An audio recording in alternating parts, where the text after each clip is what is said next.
Bonjour, cette vidéo est consacrée au numéro 6 à la page 234 dans la partie synthèse du chapitre 5.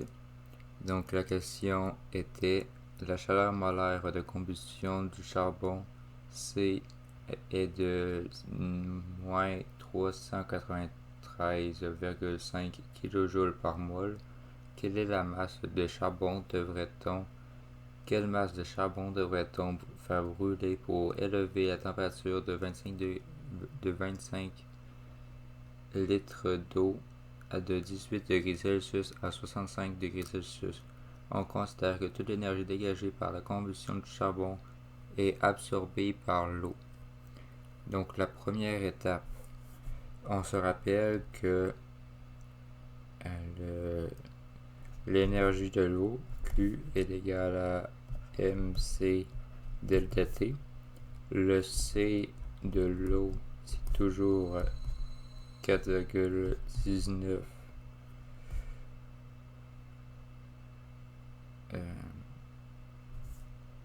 avec l'unité là. Capacité thermique massique.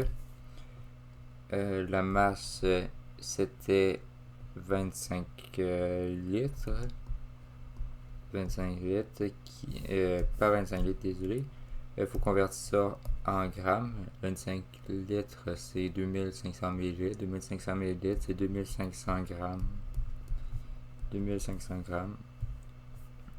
Puis, nous avons aussi une différence de température, donc delta T, qui est égale à 65,0 degrés Celsius moins 18,0 degrés Celsius.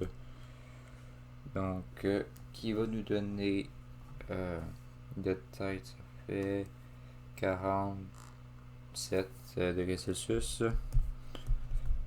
47 degrés Celsius. Et donc là, nous avons toutes les informations pour avoir l'énergie en joules et non en kilojoules de l'eau. Donc, on remplace de la formule en fait. Q de l'eau est égal à 2,5000 grammes fois 4,19 capacité thermique massique fois 47 degrés Celsius, qui va nous donner 2,5000 fois 4,19 fois 4,19 fois 47. J'ai mal fait mon 7. Très bien. Q de l'eau est égal à 4 929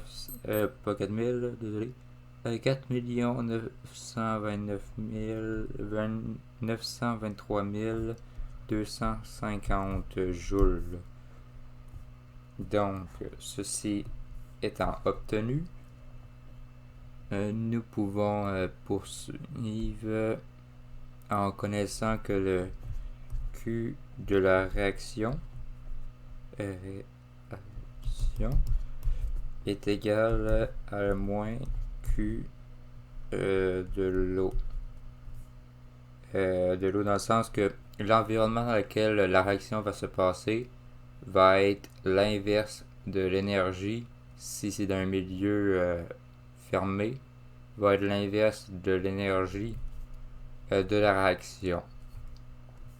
Si c'était pas dans un milieu fermé, ça va être la même affaire, cependant il y aura des pertes. Négligeables ou non négligeables, dépendamment de l'environnement. Puis, poursuivons. Désolé. Donc, nous avons 4000, pas 4000, mais la chaleur molaire de combustion de charbon est de moins 393,5 kJ par mol. Puis on cherche la masse. Donc, il faudra convertir 480, c'est juste ce nombre-là, 4 923 250 joules en kilojoules. Donc ça va faire ça.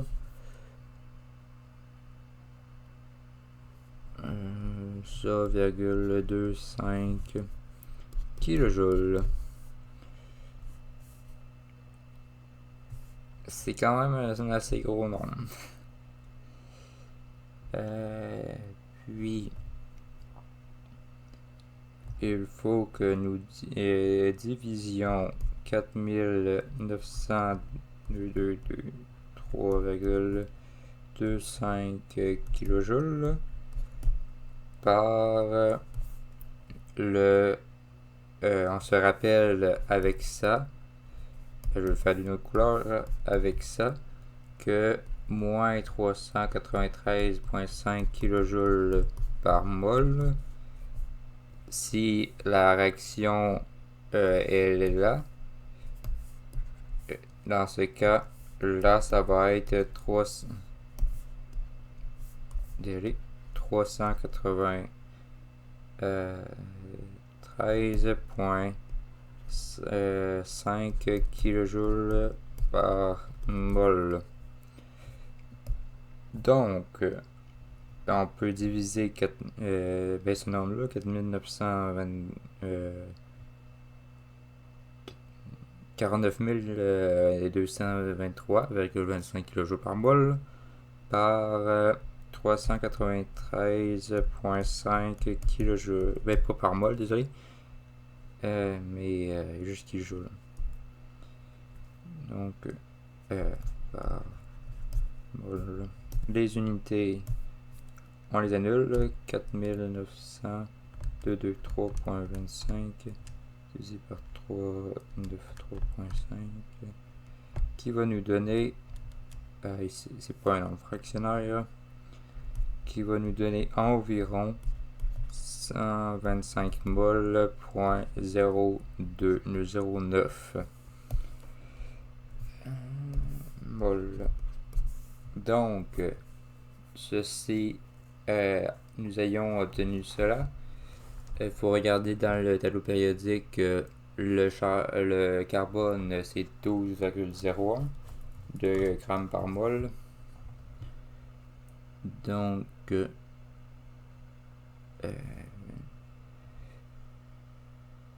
j'ai juste vérifié une affaire. Non, je suis correct, désolé. J'ai cru avoir trompé la masse, parce que c'est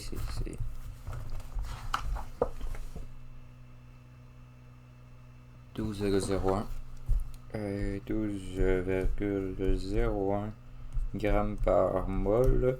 Nous avons des moles là, donc nous avons des moles ici, donc fois, je vais déplacer le calcul, 1225,09 mol fois 12,01 grammes par mol, qui va nous donner 125,09 fois 12.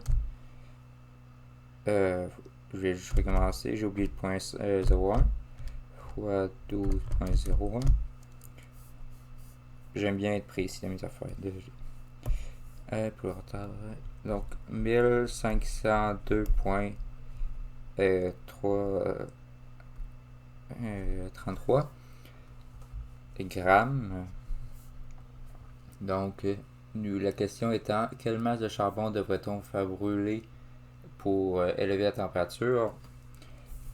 Nous venons d'obtenir la réponse. Je vais prendre un signeur vert ici, qui est 1502,33 grammes par gramme tout court. Pour augmenter la température, pour faire ce qu'il demande en gros là. Donc ceci conclut la